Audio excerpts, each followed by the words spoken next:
अपने गुरु महादेव के चरणों में प्रणाम करता हूँ। इस कालखंड के प्रथम शिव शिष्य भैया साहब श्री हरिंद्रानंद जी के चरणों में प्रणाम करता हूँ। शक्ति स्वरूपा माँ दीदी नीलामानंद के चरणों में प्रणाम करते हुए सभी गुरु भाई बहनों को मैं प्रणाम करता हूँ। और आज चर्चा का विषय है कि आखिर हमारा मन गुरु शिव को क्यों नहीं पकड़ता है। इस विषय पे मैं अपनी अनुभूति आप सबसे आज शेयर करना चाहता हूँ। आप सभी जानते हैं कि शिव मेरे गुरु हैं, शिव आपके भी गुरु हैं और साहब श्री हरिंद्रानंद जी के बताए गए 3 नियम जिसके माध्यम से हम शिव की ओर आकर्षित होते हैं।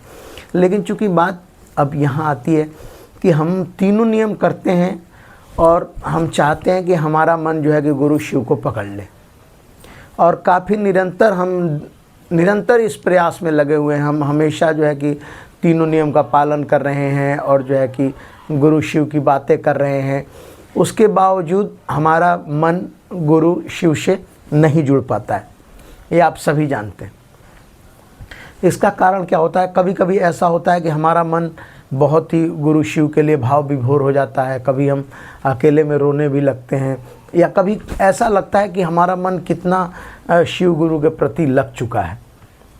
ऐसा मेरे साथ ही नहीं, आप सभी गुरु भाई बहनों के साथ भी होता होगा कि कभी हम एक दिन भी चर्चा मिस नहीं करना चाहते हैं, या एक दिन भी हम गुरु के नियम को मिस नहीं करना चाहते हैं। हम नित्य प्रतिदिन गुरु के नियम को करते हैं, लेकिन करते करते कुछ स्थिति ऐसा ही आती है कि फिर मन जो है कि हटने लगता है। ज़बरदस्ती हम दबाव तो डालते हैं अपने मन पे हम दबाव डालते हैं कि नहीं, हमें चर्चा में जाना है, हमें गुरु के नियम करने हैं। लेकिन एक मन की जो स्वाधीनता, जो मन अपने आप कहे कि नहीं, मुझे गुरु का पालन करना है, नियम का पालन करना है, मुझे चर्चा में जाना है, मुझे भाई बहनों को गुरु प्रेम के लिए प्रेरित करना है, तो कभी ऐसा होता है कि हमारा मन जो है कि बहुत तेज़ी से इस चीज़ के लिए तैयार हो जाता है, और फिर कभी ऐसा हो जाता है कि बहुत मन हमारा झुक जाता है। फिर ऐसा लगने लगता है कि जैसे बोझ सा है, अरे कर देंगे, चर्चा कर लेंगे या गुरु भाई बहनों को बता देंगे। तो कारण इसका यही है, मैंने जहाँ तक अनुभूत किया है, कारण इसका मेन कारण यही है कि हम अपने मन से चाहते हैं कि वो शिव गुरु को पकड़ ले। हम अपने मन से चाहते हैं कि शिव गुरु को पकड़ ले, लेकिन चूंकि ऐसा होना नहीं चाहिए। हमें सिर्फ इतना करना है कि हमें गुरु नियम का पालन करना है, चाहे वो मन के ऊपर हमें दबाव क्यों न देना पड़े। गुरु नियम का पालन करना है हमें, जो साहब के द्वारा बताए गए 3 नियम है उसका पालन करना है। और कोशिश ये करनी है कि मैं अपने मन को ना पकड़ा के मैं प्रार्थना, मैं दया ये मांगूं कि महादेव आप मेरे मन को पकड़ लीजिए। एक छोटा सा एग्जाम्पल आप लोगों को देता हूँ। एक बार एक बाप और बेटी रास्ते से कहीं गुजर रहे थे। बेटी थी 17-18 साल की और जो है कि पिताजी उनके थे, साथ में गुजर रहे थे। तो गुजरते गुजरते रास्ते में काफ़ी लंबा सफ़र बीता। उसके बाद से बहुत तेज़ तूफ़ान आया। तो फिर जो है कि पिता ने ये कहा कि बेटी तुम मेरा हाथ पकड़ लो। बेटी से कहा कि बेटी तुम मेरा हाथ पकड़ लो और फिर तुम घबराओ नहीं, मैं तुम्हारे साथ हूँ।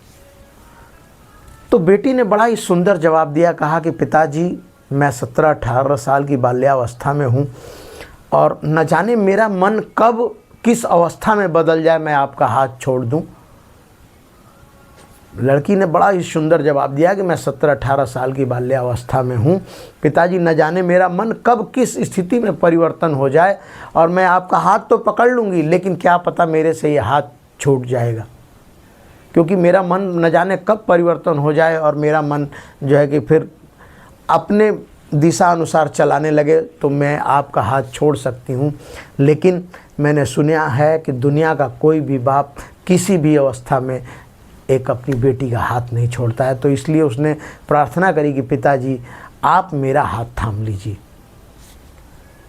बड़ी सुंदर बात कही थी कि दुनिया का कोई भी बाप किसी भी अवस्था में अपनी बेटी का हाथ नहीं छोड़ता है, चाहे उस पर कितनी भी विपत्ति आ जाए, कितनी भी प्रलय आ जाए, लेकिन दुनिया का कोई भी बाप अपनी बेटी को विपत्ति में नहीं छोड़ता है। और उस बाप ने अपनी बेटी का हाथ पकड़ लिया। तो उसी तरह जितना मैं अपने मन से कहता हूँ कि मन शिव गुरु को पकड़ ले, तो मन जो है कि कभी पकड़ लेता है, कभी हट जाता है। लेकिन मुझे दया की याचना ये करनी है कि महादेव जगत के गुरु हो तुम, और जिस दिन तुमने मेरा हाथ पकड़ लिया तो मेरा मन कितना भी छुड़ाने का प्रयास करेगा तुम छोड़ोगे नहीं।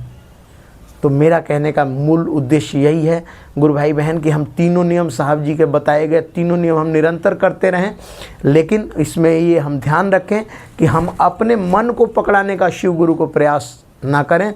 शिव गुरु से ये दया मांगें कि हे शिव गुरु आप मेरे मन को पकड़ लीजिए, फिर इस रिश्ते को वागडोर आपके हाथों में होगी, फिर मेरा मन कहीं उथल पुथल नहीं करेगा। इन्हीं शब्दों के साथ मैं आप सबको पुनः प्रणाम करता हूँ।